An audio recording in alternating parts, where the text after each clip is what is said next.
iCloud. I thought. Okay.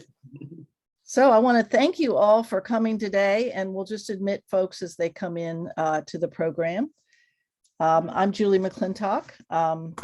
I'm one of the coordinators for CHALT, and just briefly, what are we? We're the Chapel Hill Alliance for a Livable Town. Basically, we advocate for responsive leadership. Environmental stewardship is very, very important to us, and we help neighborhoods make government work for them, and we promote policies that will keep our town livable. So we're thrilled today to bring this program to you, and thrilled that the Sanjar, is that the correct pronunciation, Gwen? Sanjar? Yes, in Sanjar Turkish, Center. a C is a J. Okay. It's going to be the centerpiece for this program. So I'm really glad that you all are here. We are recording this event. And I'll just briefly say what we're going to do today. We're going to see a film, a virtual tour of the Sanjar Center, which Gwen will conduct. And then after that, Gwen may want to add a few comments, and then Layla,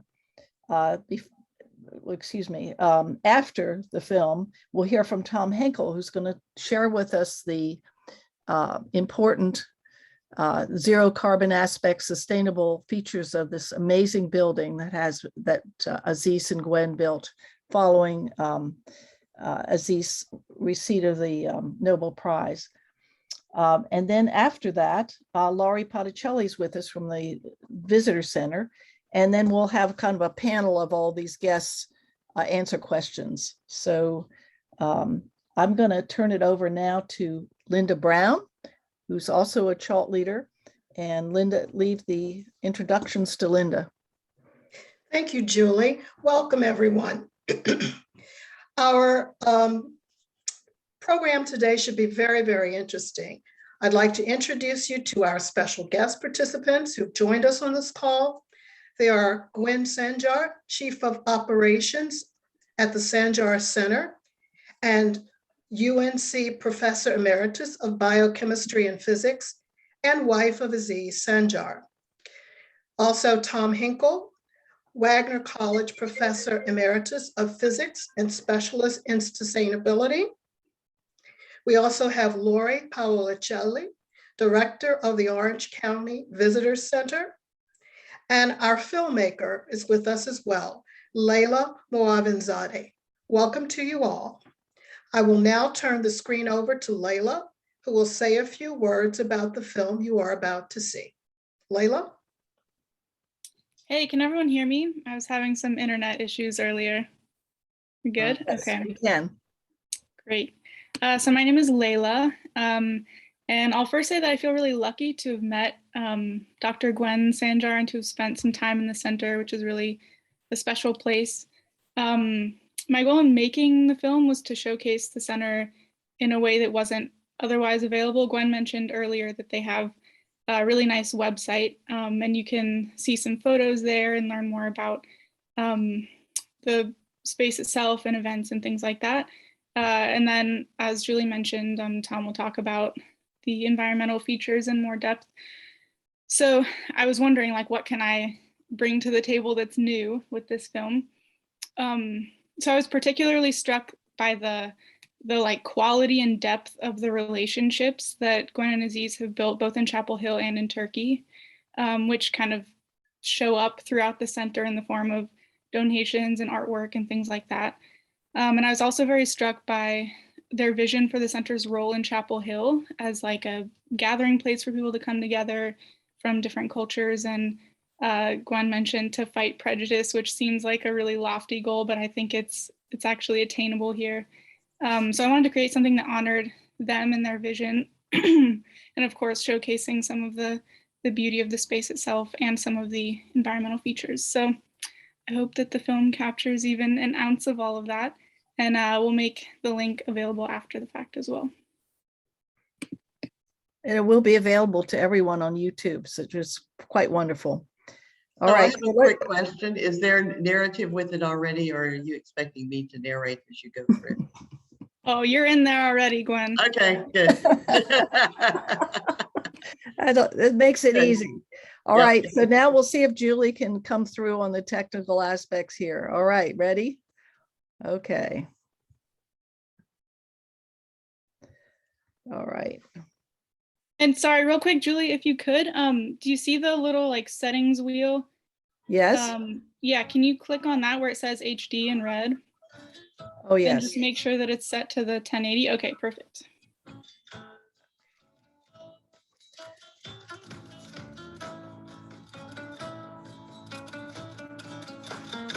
Aziz and I met in graduate school.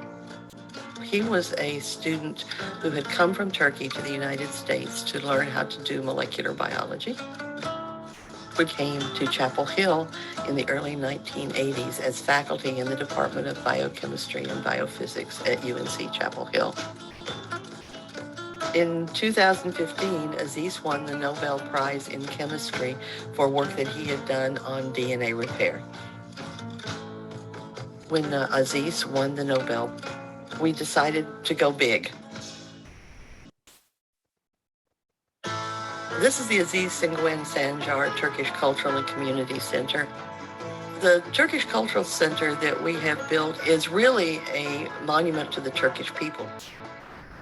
Example of this are the doors to the center, which were made in Turkey by Turkish artisans and were shipped over here to be a part of the center. Many other items in the center were also made in Turkey and were donated to us outright. An example of these are the furnishings, the Sancar Library. Many of these furnishings are typical of what are seen in the area of Turkey that Aziz comes from. There's a stone wall at one end of the library that is made from the stone that's used in a town that he went to school in. We also have a number of other items in the center, the windows of the center, the wooden decorations in the rooms of the center, as well as many books and pieces of art. We've had numerous donations from Turkey, and we hope to continue those relations so that we can bring the people of Chapel Hill and the people of Turkey together. When we decided to build the center, it was important to us to give something back to Chapel Hill, and what we thought would be important is an example of sustainable construction and design. The overall design of the building is one that incorporates passive solar design for heat and light, mostly from our south-facing windows and from the overhangs that help to prevent the midday sun from coming into the center. We have solar panels. This saves us money on our electric bill, roughly 75% reduction. We have LED lighting, which reduces electricity uses and also reduces heat generation within the facility. We also have a lot of interior natural lighting throughout the facility to reduce our usage of electricity. We have a tank that collects rainwater from our roof, and we then use that rainwater to flush our toilets and to water our landscaping. We have a reflective parking lot, which means that we have a light-colored surface that helps to reflect the light away from the parking lot so it doesn't become a heat sink. We try to encourage sustainable transportation by having bike rack at the center to encourage people to ride their bicycles to come see us. We hope that this will be a model for future construction, particularly of business establishments in Chapel Hill. We hope that the Cultural Center will have become a real center for Americans and Turks to get to know one another even better. We also hope that the facility serves as a model for sustainable building for our community. Also, we hope that we will help to fight prejudice and build cultural awareness in the Chapel Hill community.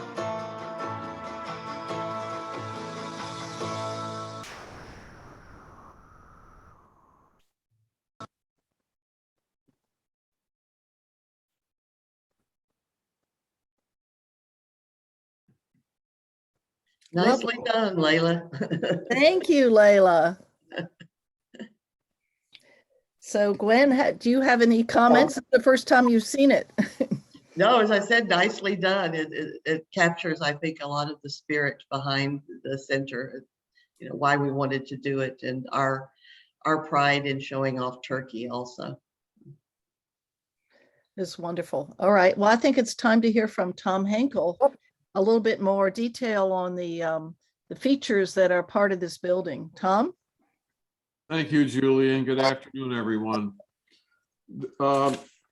As Gwen mentioned, she had a goal to build a building which was highly sustainable.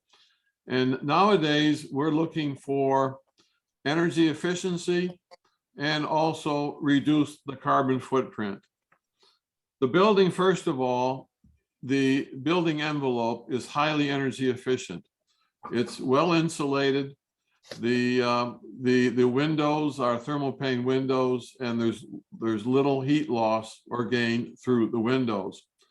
Gwen mentioned there is daylighting. Daylighting comes in through the roof in special roof monitors, which will flood a room. The larger rooms will be daylit, and this reduces the use of electric lighting. The heating and cooling for the building is done by geothermal heat pumps. And the system is roughly 20 tons. These geothermal heat pumps rely on a fluid which is pumped down through boreholes under the pavement, which go down about 150 feet. And they exchange heat between the ground and the building itself. The temperature of the ground is of the order of 60 degrees year round. So in the summertime, you pump heat from the building down to the ground in order to cool the building. In the wintertime, because that temperature down there is of the order of 60 degrees, you now can pump heat from the ground to the building and add less additional heat in order to give a comfortable 70, 75 degrees. The geothermal or the ground source heat pump is the most efficient way to electrically heat or cool a building. And this is the type of HVAC system we ought to be using more frequently in Chapel Hill. The solar PV system on the roof is about 51 kWs. It produces, of course, solar electricity. They also have on the roof a system which is solar thermal, which produces hot water for the domestic or service hot water used in the building.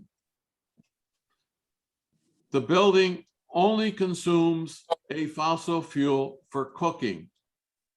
You're going to learn more about Turkish cooking and Turkish meal. And I was talking to Gwen about this on Friday. Turkish cooking really is difficult, and it really is best done with gas heating, gas oven, and gas cooktop. So that's the only part in the building which uses a fossil fuel. Now, the building is characterized as a net zero energy building. Now, what does this mean?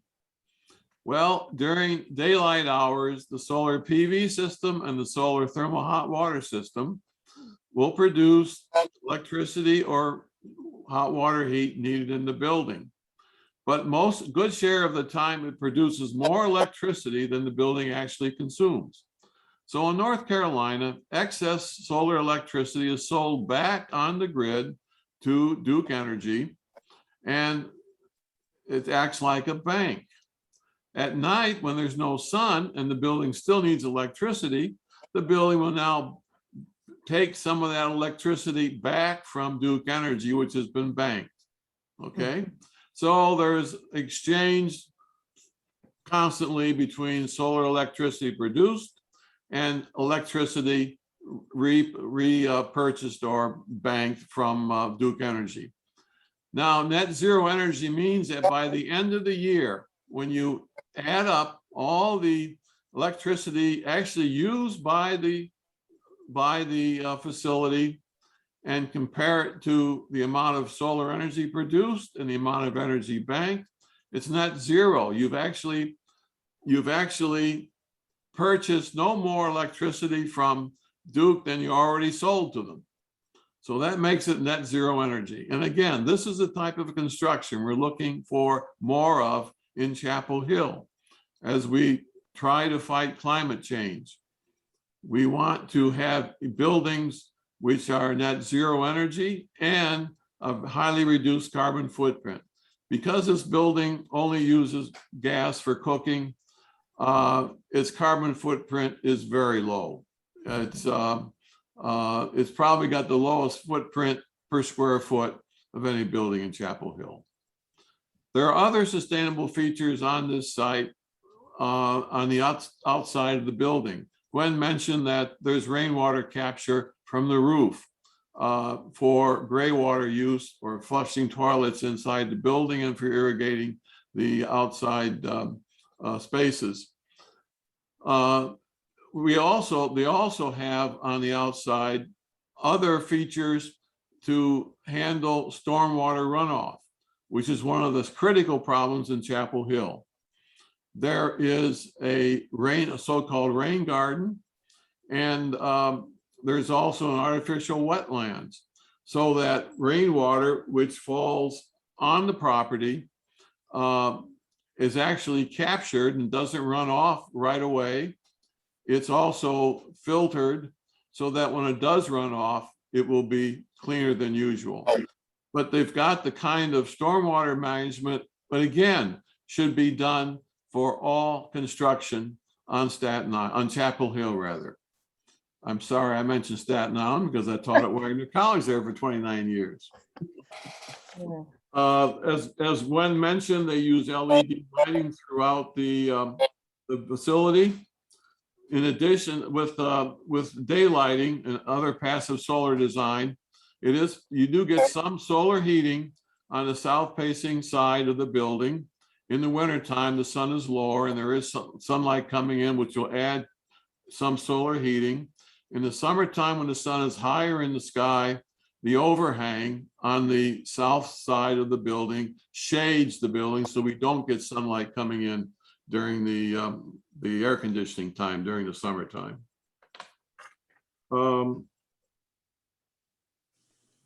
I think those are the main sustainable features that I would talk about, and I'll be happy to answer questions later on.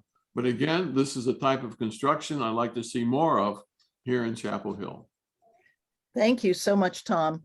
And I'm sure there are going to be questions about some of those features, but we're going to hear from Laurie Potticelli next, who's from the Orange County Visitors Center. Thanks so much for being with us today, Laurie. Oh, thank you for having me, Julie, and thank you for doing this. And I think I'm just going to correct Julie here. I think she just called me pot of chili. Oh, dear. Potticelli. I used to be a Smith. I understand. Thank you for having me. I don't know, I don't know if it's my journalism background or what, but in 2015, when I first heard about Aziz and Gwen and the Nobel, something in me just touched me. And doing some research on Aziz, finding out he really had a hard time when he first came over here. He really had to work hard, and I don't want to say penniless, but man, he worked for everything he had. And his generosity of spirit, and Gwen, yours, and what the two of you have accomplished together is really, I think it's what makes the human factor and really Chapel Hill so special. As the Visitor Bureau Director, we often ask visitors what they love about Chapel Hill. And what we usually hear is that Chapel Hill seems like a place where people genuinely want to help each other. And there's an intangible here. There's a feeling of a respect for individualism and of community. And I believe that's true. And Gwen, you and Aziz really personify that. Our agency talks a lot to national and international visitors. And what we're saying about the new Sanjar Center is the new Turkish Cultural Center in Chapel Hill, North Carolina, is an important resource for creating international connections. Aziz and Gwen Sanjar are to be congratulated for their vision and their generosity in making this beautiful structure available. It is a place where we can expand our sense of community with the riches of Turkish culture. And clearly, Layla's film really, really demonstrates that. What we know now is that it is about 9,700 square feet. Is that correct? With a separate 2-story guest house? The 9,700 does not include the guest house, and that's a separate structure. So 9,700 just for the center. And it has, in addition to the community hall, classrooms, offices, dining room, kitchen space, meeting rooms, and the separate guest houses. So it's really a phenomenal centerpiece in our community. It'll be a place where people from Turkey can come to feel at home and celebrate their homeland, and where the community can learn about the Turkish culture and host educational meetings, social gatherings, weddings, special events. So from a community asset, it really puts us into a whole new arena with our international offerings. In terms of Turkish culture, I went ahead, I have to admit, I have a barely a 3.0 GPA from college, so I had to do a little research on Turkey there. I said to my partner, Stephen, yikes, if we ever had to go to Gwen and Aziz's houses for dinner, can you take over? Because I don't think they want to hear about the latest Ted Lasso's episode. I found this really fascinating. So Istanbul spans 2 continents, Europe and Asia. And one of the most interesting facts about Istanbul is that it is a city divided in 2 by the Bosphorus River. Mhm. I found that fascinating. And of course, being in tourism, I'm immediately drawn to the Grand Bazaar, which I don't know, Julie, if we could do that in Chapel Hill, but it has 64th Street and 4,000 shops. One of the oldest and largest markets in the world. The Grand Bazaar welcomes up to 400,000 visitors a day. Wow. It's often described as one of the oldest shopping malls in existence.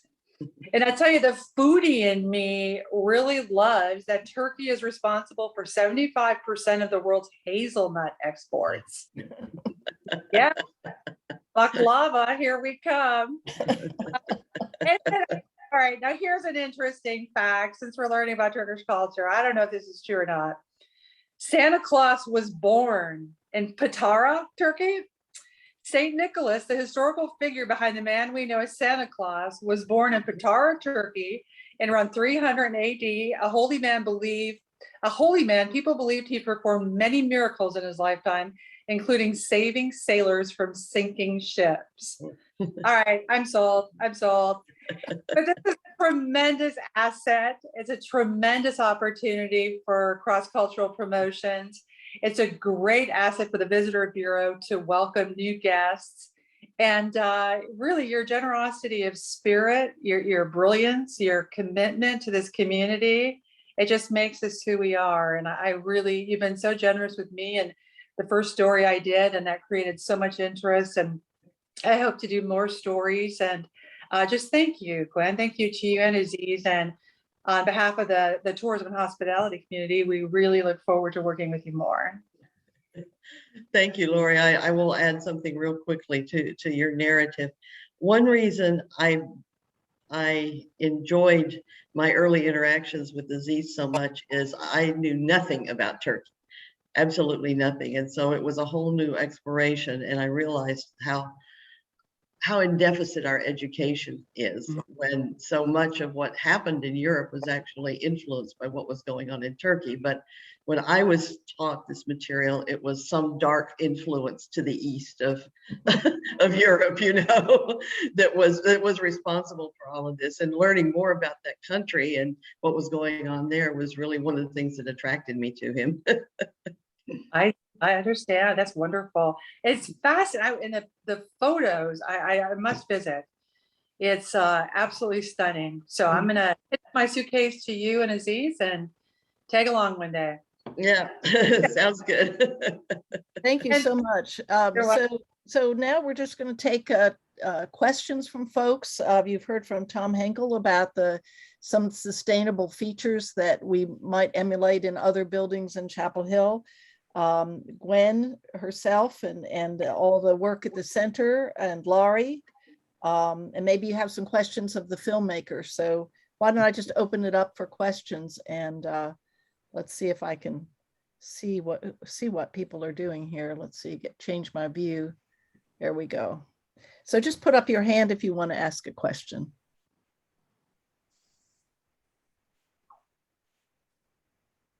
Yes, Virginia.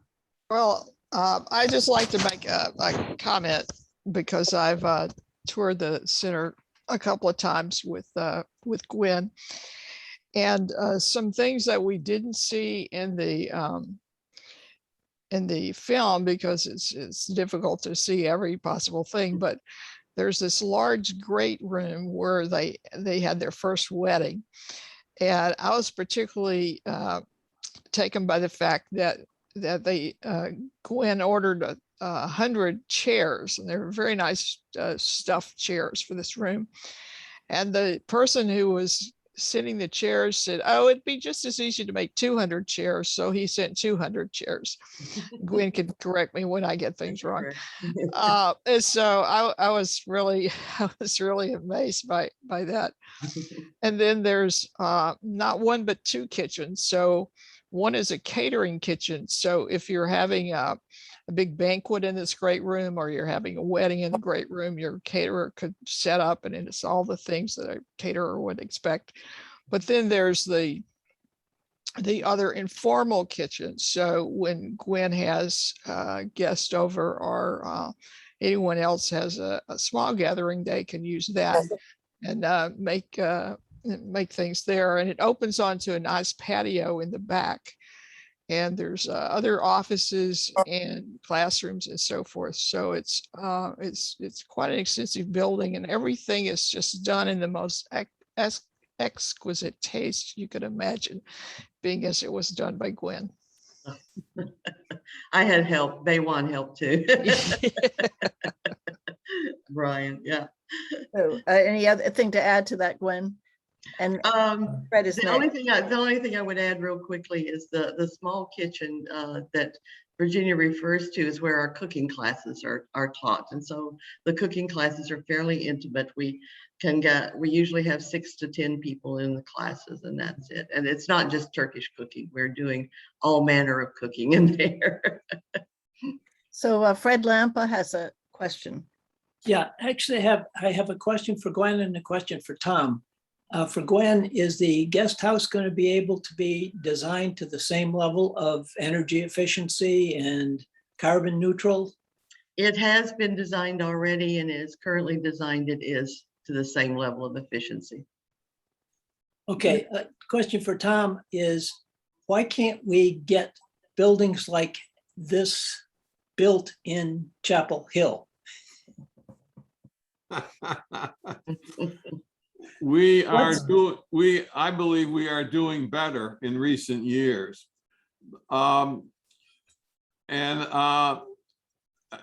many of you know, I serve on the Environmental Sustainable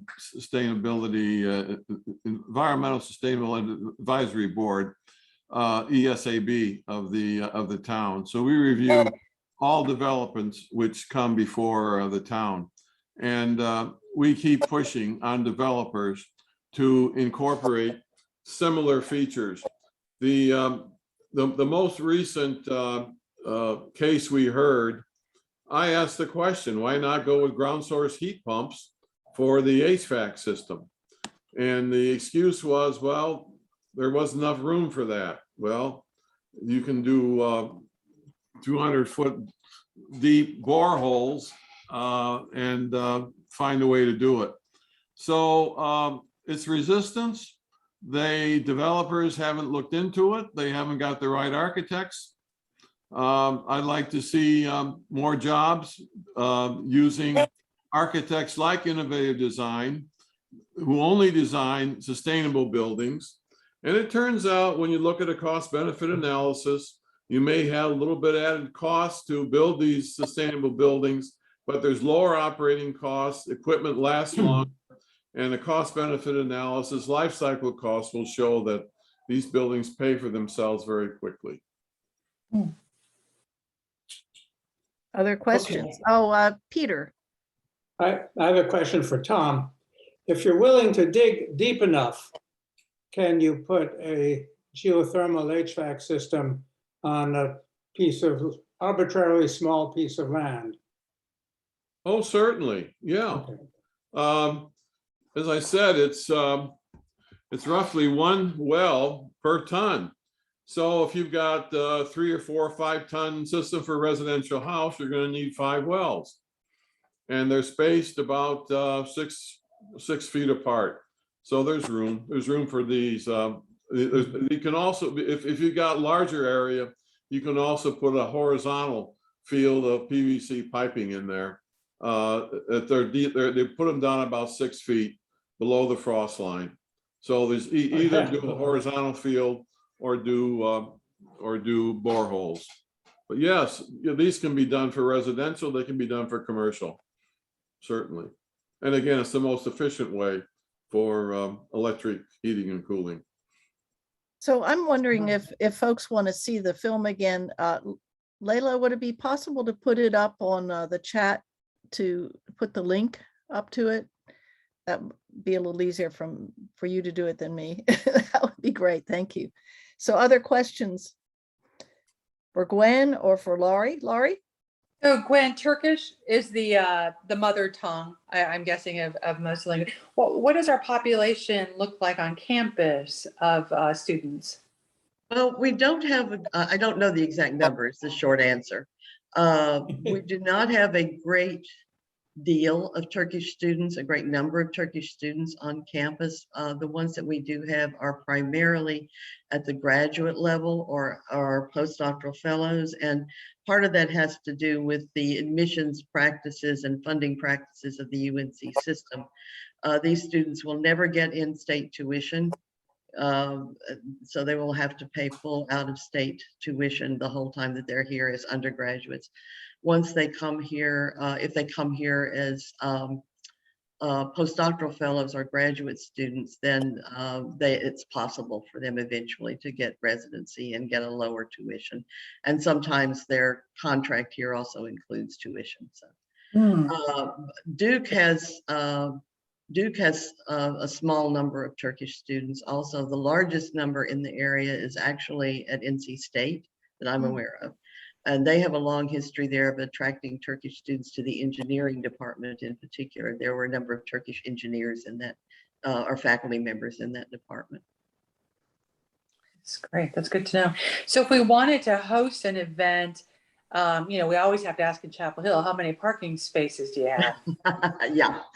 Yeah. So I think the number we have is 38, but we have a agreement with our neighbors to share parking. If they don't need parking at a particular time that we do, we can park in their lot.